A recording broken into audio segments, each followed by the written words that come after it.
سر خبر اہم یہ تھی کہ سائفر کیس کے سلسلے میں کوئی ریلیف حاصل کرنے آج تحریک انصاف کے لوگ وہاں گئے تھے۔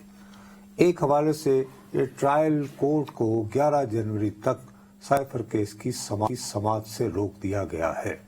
تو اپیرنٹلی تو وہ ایک ریلیف ہو گئی۔ نہیں صرف 11 جنوری تک روک دیا گیا تو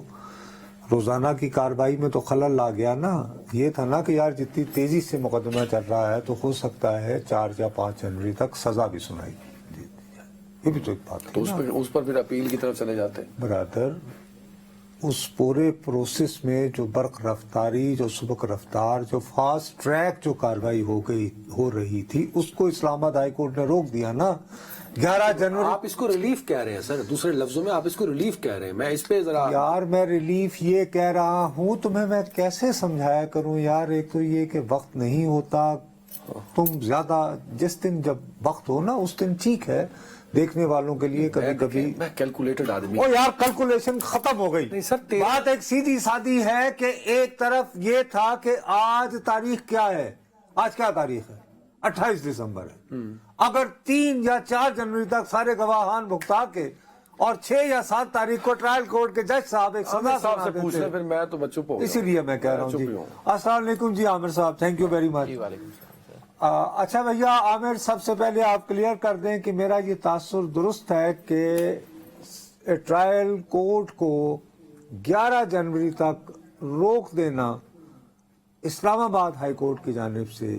یہ ایک حوالے سے وقتی ہی صحیح تحریک انصاف کو ریلیف ہے، یہ میرا تاثر درست ہے یا نہیں؟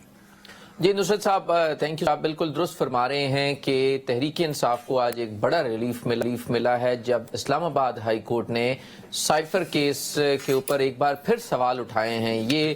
وہی جج صاحب ہیں، جسٹس میاں گل حسن اورنگزیب صاحب، جنہوں نے پہلے جو تمام تر پروسیڈنگز تھی ان کو نل اینڈ وائڈ ڈکلیئر کر دیا تھا، اور جو چارج فریم اور جو گواہوں کے بیانات اور 2 ماہ کی ایک پوری پروسیڈنگز تھی ان کو اللیگل ڈکلیئر کر دیا تھا اور دوبارہ ری ٹرائل کا آرڈر کیا تھا۔ انہوں نے آج پھر ایک اہم حکم جاری کیا جب انہوں نے یہ کہا کہ جو فاضل جج ہیں خصوصی عدالت کی، آفیشل سیکریٹ ایکٹ کی جو عدالت ہے، اس میں جو فاضل جج ہیں انہوں نے جو 14 دسمبر کو حکم نامہ جاری کیا تھا، وہ ویسے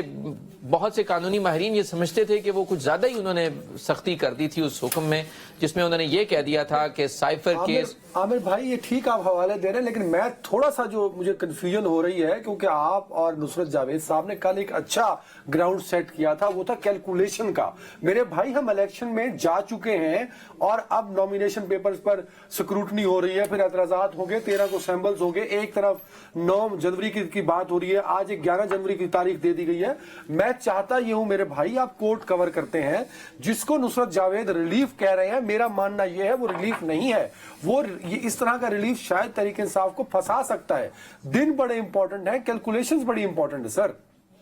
دیکھیے عدنان صاحب، نصرت صاحب نے جو بات کی وہ بالکل درست تھی کہ جو سائفر کیس کا ٹرائل تھا وہ بہت برق رفتاری سے چل رہا تھا، اور اس میں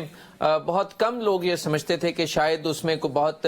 آسانی ہوگی بانی پی ٹی آئی کے لیے، اور کیونکہ ٹرائل بہت سپیڈی چل رہا تھا، اور اگر اتنا سپیڈی ہی چلتا تو وہ بہت جلدی فیصلہ ہو جانا تھا۔ اب یہ تمام تر جو پروسیس ہے، جو پہلے ایک دفعہ بریک لگی اس کو، جب پہلے تمام پروسیس کو اللیگل ڈکلیئر کیا گیا، اور اب گواہوں کے جو 25 گواہ ہیں ان میں سے جو 13 گواہ ہیں ان کے 1 تاریخ پر جب بیان ریکارڈ کیے گئے اور اس کو فاضل جج نے ان کیمرہ ڈکلیئر کر دیا، اور وہاں پر وہ اوپن پروسیڈنگز نہیں ہوئی اور اسی کے اوپر اعتراض کیا آج پی ٹی آئی کے جو وکلا ہیں انہوں نے، تو اس کے بعد عامر ایک منٹ،